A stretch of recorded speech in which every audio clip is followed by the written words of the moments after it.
ਰਾਜਕਿਰਨ ਜਿਹੜੀ ਇੱਕ ਹੋਰ ਜਿਹੜੀ ਸਿਚੁਏਸ਼ਨ ਹੈ ਇਸ ਵੇਲੇ ਸਾਹਮਣੇ ਆ ਰਹੀ ਹੈ, ਔਰ ਮੈਂ ਇਸ ਆਪਣੇ ਪ੍ਰੋਗਰਾਮ ਦੇ ਮਾਧਿਅਮ ਨਾਲ ਰੀਚ ਆਊਟ ਕਰਨਾ ਚਾਹੁੰਦਾ ਆ ਕਿ ਜਿਹੜੀ ਡਰੱਗ ਯੂਸੇਜ ਆ ਉਹ ਸਾਡੀ ਕਮਿਊਨਿਟੀ ਦੇ ਵਿੱਚ ਬਹੁਤ ਜ਼ਿਆਦਾ ਵੱਧ ਰਹੀ ਹੈਗੀ ਆ। ਔਰ ਕਈ ਵਾਰੀ ਅਸੀਂ ਕਈ ਡਰਾਈਵਰਸ ਦੇ ਨਾਲ ਗੱਲ ਕਰਦੇ ਉਹ ਮਤਲਬ ਤੁਸੀਂ ਹੈਰਾਨ ਹੋ ਜਾਓਗੇ ਕਿ ਬੰਦਾ ਆਣ ਕੇ ਇਹ ਕਹਿ ਰਿਹਾ ਕਿ ਯਾਰ ਮੈਂ ਫੀਮ ਖਾਧੀ ਆ ਪਰ ਮੈਨੂੰ ਪਤਾ ਨਹੀਂ ਸੀ ਇਹ ਡਰੱਗ ਆ। ਅੱਛਾ। ਹਾਂ, ਸੋ ਇੰਨੀ ਇਗਨੋਰੈਂਸ ਆ ਜਾਂ ਅਣਜਾਣਪੁਣਾ ਆ ਜਾਂ ਸੱਚੀ ਸਮਝ ਨਹੀਂ ਜਾਂ ਉੱਦਾਂ ਹੀ ਬਣਦੇ ਆ। ਆਈ ਡੋਂਟ ਨੋ ਕੀ ਚੱਕਰ ਹੈਗਾ, ਪਰ ਸਾਡੀ ਕਮਿਊਨਿਟੀ ਦੇ ਵਿੱਚ ਇਹ ਚੀਜ਼ ਜਿਹੜੀ ਆ ਬਹੁਤ ਜ਼ਿਆਦਾ ਹੋ ਰਹੀ ਆ। ਇਹਦੇ ਉੱਤੇ ਜਿਹੜੀ ਸਾਰਿਆਂ ਨਾਲੋਂ ਜਿਹੜੀ ਇਸ ਵੇਲੇ ਇੱਕ ਵੱਡੀ ਚੀਜ਼ ਆ ਕਿ ਜਿਹੜੀ ਫੈਡਰਲ ਗਵਰਨਮੈਂਟ ਇਸ ਵੇਲੇ ਆ ਉਹ ਕਾਫੀ ਚੇਂਜਸ ਲਿਆਉਣ ਜਾ ਰਹੀ ਆ ਡਰੱਗ ਟੈਸਟਿੰਗ ਪ੍ਰੋਗਰਾਮਸ ਦੇ ਵਿੱਚ, ਰੈਗੂਲੇਸ਼ਨਸ ਦੇ ਵਿੱਚ ਨੈਕਸਟ ਈਅਰ। ਠੀਕ ਹੈ। ਜਿਹਦੇ ਵਿੱਚ ਹੇਅਰ ਡਰੱਗ ਟੈਸਟਿੰਗ ਨੂੰ ਕਾਫੀ ਪੁਸ਼ ਕੀਤਾ ਜਾ ਰਿਹਾ। ਫਿਰ ਅਗੇਨ ਜਿਹੜੇ ਮੈਗਾ ਕੈਰੀਅਰਸ ਹੈਗੇ, ਵੱਡੀਆਂ ਕੰਪਨੀਆਂ ਹੈਗੀਆਂ, ਕਾਫੀ ਉਹ ਕੰਪਨੀਆਂ ਜਿਹੜੀਆਂ ਇਹ ਡਰੱਗ ਟੈਸਟ ਕਰਦੀਆਂ ਹੈਗੀਆਂ, ਹੇਅਰ ਡਰੱਗ ਟੈਸਟ, ਬਟ ਇਹ ਮੈਂਡੇਟ ਨਹੀਂ ਹੈਗਾ ਅਕੋਰਡਿੰਗ ਟੂ DOT। ਸੋ ਉਹਦੇ ਲਈ ਕਾਫੀ ਜਿਹੜੀਆਂ ਕੰਪਨੀਆਂ ਇਹ ਪੁਸ਼ ਕਰ ਰਹੀਆਂ ਹੈਗੀਆਂ ਕਿ ਜਿਹੜਾ ਹੇਅਰ ਡਰੱਗ ਟੈਸਟਿੰਗ ਆ ਉਹਨੂੰ ਕਲੀਅਰਿੰਗ ਹਾਊਸ ਦੇ ਵਿੱਚ ਸ਼ਾਮਲ ਕੀਤਾ ਜਾਵੇ ਪ੍ਰੀ ਇੰਪਲੋਇਮੈਂਟ ਲਈ। ਸੋ ਇਹ ਤੇ ਸਲਾਈਵਾ ਜਿਹੜਾ ਟੈਸਟ ਹੈਗਾ ਉਹਦੇ ਉੱਤੇ ਤੇ ਹੋਰ ਕਈ ਜਿਹੜੀਆਂ ਚੀਜ਼ਾਂ ਹੈਗੀਆਂ ਉਹ ਰੈਗੂਲੇਟਰੀ ਚੇਂਜਸ ਜਿਹੜੀਆਂ ਆ ਉਹ ਆਉਣ ਵਾਲੇ ਸਮੇਂ 'ਚ ਆ ਰਹੀਆਂ ਹੈਗੀਆਂ, ਪੁਸ਼ ਕੀਤੀਆਂ ਜਾ ਰਹੀਆਂ ਹੈਗੀਆਂ।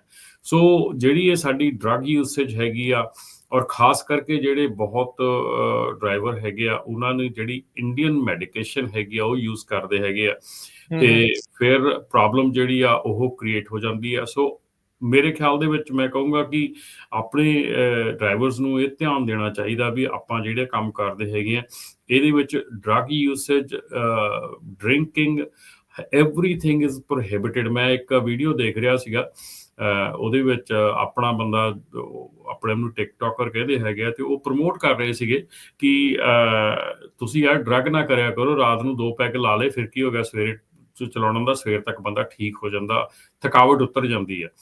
ਮਤਲਬ ਕਿੱਦਾਂ ਦੀਆਂ ਤੁਸੀਂ ਮਤਲਬ ਦੇ ਰਹੇ ਆ ਸੁਜੈਸ਼ਨਸ ਦੇ ਰਹੇ ਆ ਲੋਕਾਂ ਨੂੰ ਵੀ ਤੁਸੀਂ ਕੋਈ ਨਹੀਂ ਡਰੱਗ ਨਾ ਖਾਇਆ ਕਰੋ, 2 ਪੈਗ ਲਾ ਕੇ ਸੌਂਗੇ ਫਿਰ ਕੀ ਹੋ ਗਿਆ, ਰਾਤ ਨੂੰ ਬੰਦੇ ਨੇ ਸਾਰਾ ਦਿਨ ਟਰੱਕ ਚਲਾਇਆ ਹੁੰਦਾ, ਸਵੇਰੇ ਬੰਦਾ ਠੀਕ ਹੋ ਕੇ ਉੱਠ ਖੜਦਾ। ਮਤਲਬ ਜੇ ਤੁਸੀਂ ਇਹੋ ਜਿਹੇ ਕੰਮ ਕਰਨੇ ਆ ਫਿਰ then do something else, don't ਫਿਰ ਬਲੱਡ ਅਲਕੋਹਲ ਤਾਂ ਵੱਧ ਹੀ ਜਾਣੀ ਹੈ ਨਾ, ਉਹ ਲੈਵਲ ਤਾਂ ਉਹ ਫਿਰ ਹੌਲੀ ਹੌਲੀ ਵੱਧਦਾ ਹੀ ਜਾਣਾ, ਐਡੀ ਜਲਦੀ ਤਾਂ ਨਹੀਂ ਨਿਕਲ ਜਾਂਦੀ ਹੋਣੀ।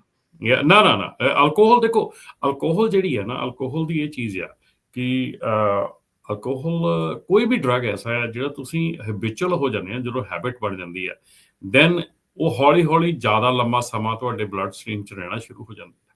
ਸੋ ਜਦੋਂ ਤੁਸੀਂ ਕਦੀ ਕਦਾਈ ਕੁਛ ਨਸ਼ਾ ਕਰਦੇ ਆ ਉਹ ਕੁਛ ਸਮੇਂ ਲਈ ਰਹਿੰਦਾ ਹੈ, ਪਰ ਜਿੱਦਾਂ ਹੁਣ ਹੇਅਰ ਟੈਸਟ ਦੀ ਗੱਲ ਹੋ ਰਹੀ ਆ, ਜੇ ਹੇਅਰ ਟੈਸਟ ਦੀ ਗੱਲ ਹੁੰਦੀ ਆ ਤਾਂ ਆਈ ਥਿੰਕ ਉਹ it will change the whole narrative, ਇਹ ਸਾਰਾ ਕੁਝ ਚੇਂਜ ਕਰ ਦਊਗੀ ਜੇ ਹੇਅਰ ਡਰੱਗ ਟੈਸਟਿੰਗ ਕਿਤੇ ਰੈਗੂਲੇਟ ਕਰਤੀ ਇਹਨਾਂ ਨੇ ਆਗੇ ਵਿੱਚ।